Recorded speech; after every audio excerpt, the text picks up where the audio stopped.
स्वागत आहे तुम्हा सर्वांचं आपल्या नवीन व्लॉग मध्ये। आणि मी ड्युटी करून आलेले आहे घरी येऊन फ्रेश झाले आणि आता मी स्वयंपाक बनवणार आहे। घरी पाहुणे येणार आहेत आणि कोण येणार आहे माहित आहे का? नित्तू सांगेल।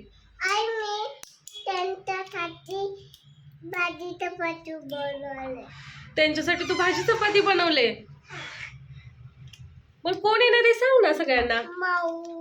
माऊ येणार आहे। कोणती माऊ? आणि पूजा माऊ येणार आहे। आणखी कोण येणार आहे? मामा। कोणता मामा? समू मामा। समू मामा?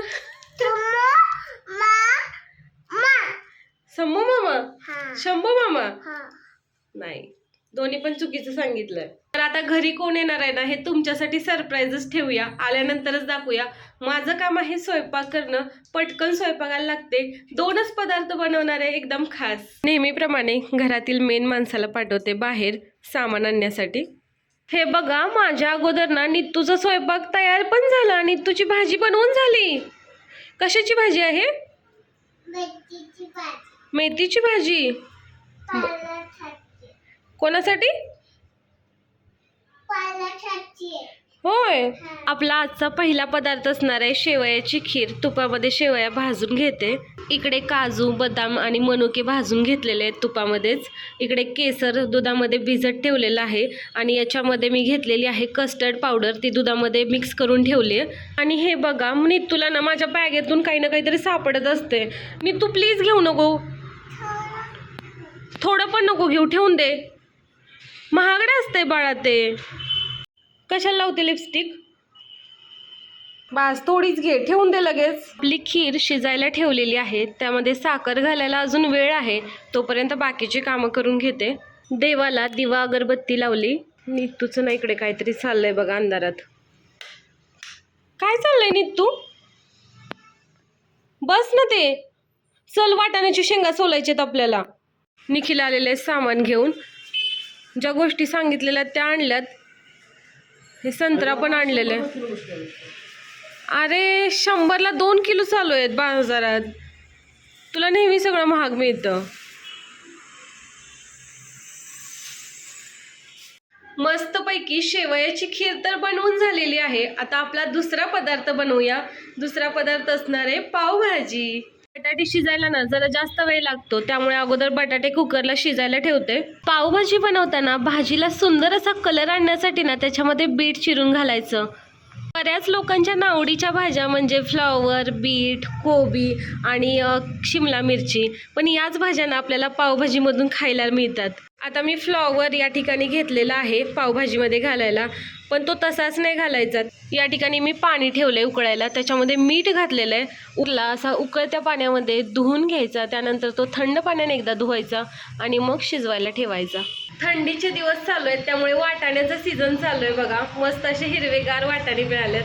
हे बघा पिलू एवढा मेकअप केलाय आणि मला आवाज देते। कशी आवाज देते? काय वाटत्या? तुम्ही आत्या आहे का? तू नित्य आहे का? 5 मिनिटासाठी नित्तूचे बाबा किचन मध्ये आलेत, तर त्यांनी ना कपाट लावायचं ठरवलं। आणि बघा किती सुंदर असं त्यांनी भांड्याचं कपाट लावले। सगळे एकसारखे डबे ठेवलेले आहेत। आणखी एक काम करा ना बाबा, फ्रीज पण आवरून द्या। फ्रीज तर एवढा वेळ आवरतो ना की त्याच्यावरती पसारा येतच राहतो। पावभाजीसाठी सर्व भाज्या बारीक करून घेतलेल्या आहेत। पहिले ना आम्ही मिक्सरवरती बारीक करायचो, पण आता तसं नाही करत, स्मॅशरनेच बारीक करतोय।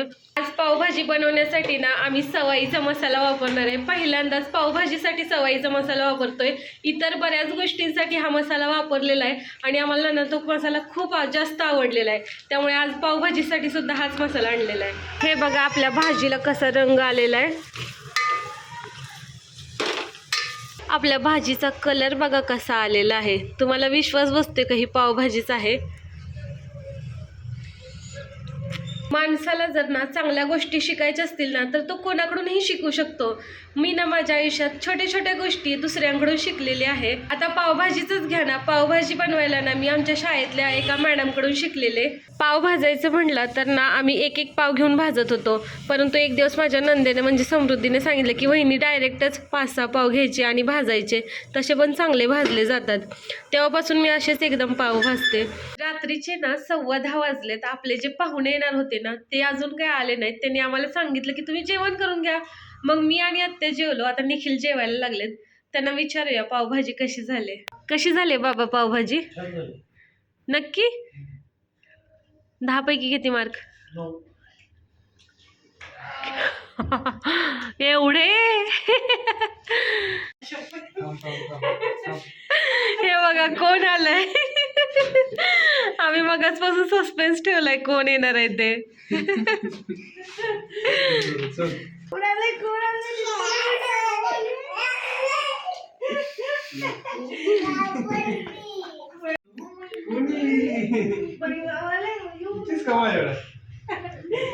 नी तू वाट बघत होती ना?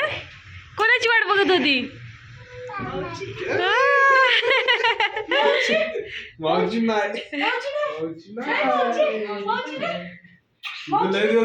मला आठवत आता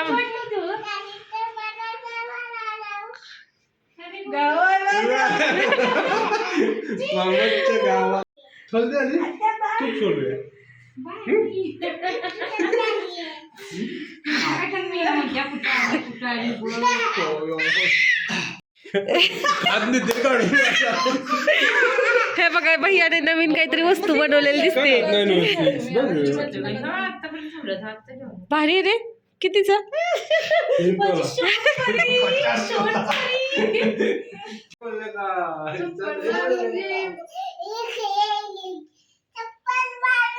नीतू काय चाललंय? थांब आपण मामाला विचारूया कशी झाली भाजी. थांब. मग नीतूच्या मामाला आवडली का भाजी? हो छान झाली.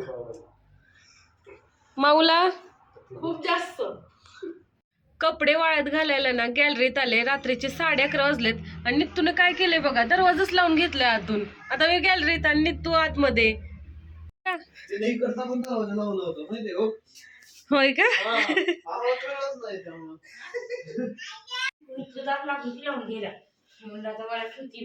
काय करते?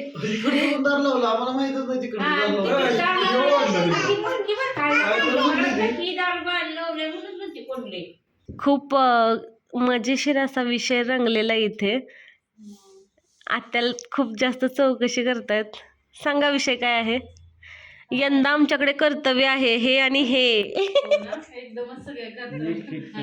सगळेजण ना आता मस्तपैकी गप्पा मारत बसलोय. वेगवेगळ्या विषयावरती ना आमची चर्चा चालू आहे. आणि आता एका प्रश्न विचारूया सगळ्यांना की राहण्यासाठी भारतातली सगळ्यात चांगली सिटी कोणती आहे? आता आमच्यातले ना प्रत्येक जण वेगवेगळ्या शहरामध्ये वगैरे राहते, तर विचारूया आपण कोणाला कोणती सिटी आवडते.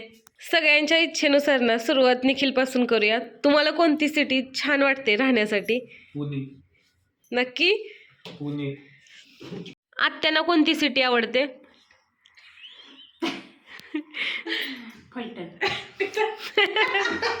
नीतू तुला कुठे राहायला आवडतं? अगं शहर कोणतं आवडतं तुला? हे काय हे? हे आवडतं? हे कोणतं शहर आहे? तुमचं शहर. प्रीतीला विचारूयात तिला कोणतं शहर आवडते राहायला. बघा तुम्ही काय सांगताय चोराडे? प्रीतीचं उत्तर ना नीट ऐकू दिलं नाही आपल्याला निखिलने. परत ऐक सांग. चल लवकर. अगं सांग की.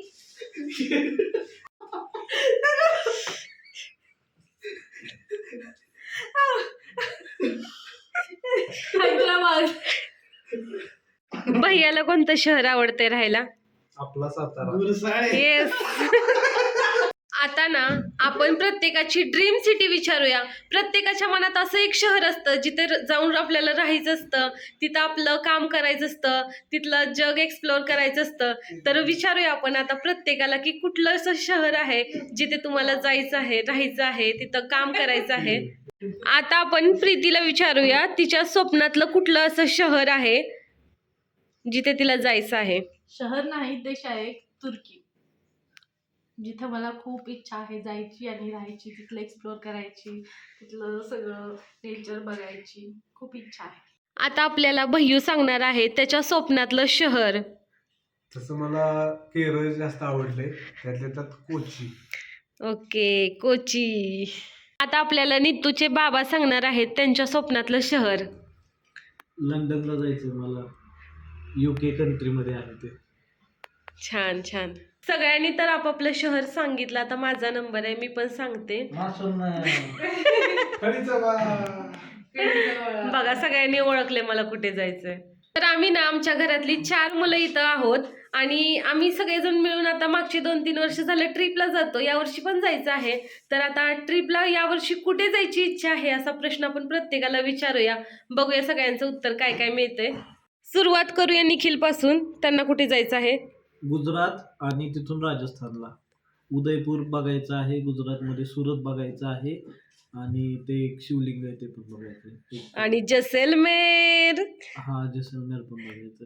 सध्या ट्रेंडिंग मध्ये. Yes yes. आता आपण भय्यूला विचारूयात त्याला कुठे जाण्याची इच्छा आहे. उज्जैन महाकालला जायची इच्छा आहे, तिथून तिरुपती बालाजीला. अरे पण हा रूट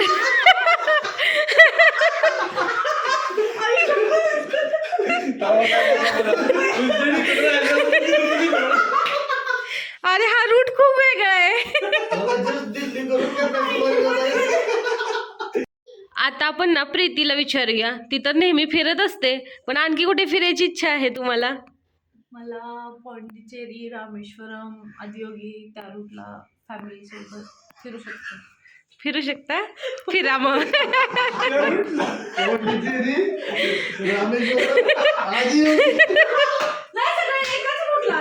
आता मला कुठे जायची इच्छा आहे हा प्रश्न आहे.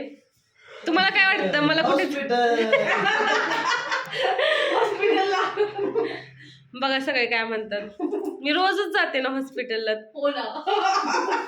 तर हा व्लॉग तुम्हाला कसा वाटला हे कमेंट बॉक्समध्ये नक्की सांगा. जर तुम्ही आपल्या चॅनलवर नवीन असाल तर चॅनलला सबस्क्राईब करा, व्हिडिओला लाईक करा आणि आपले व्हिडिओ जास्तीत जास्त शेअर करा.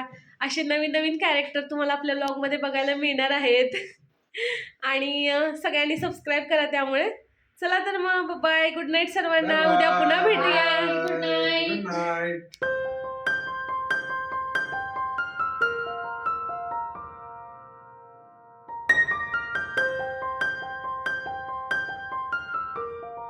आणि सगळ्यात अगोदर सुरुवात करणार आहोत आपण प्रीतीपासून. माझी ड्रीम सिटी आहे टर्की. टर्की.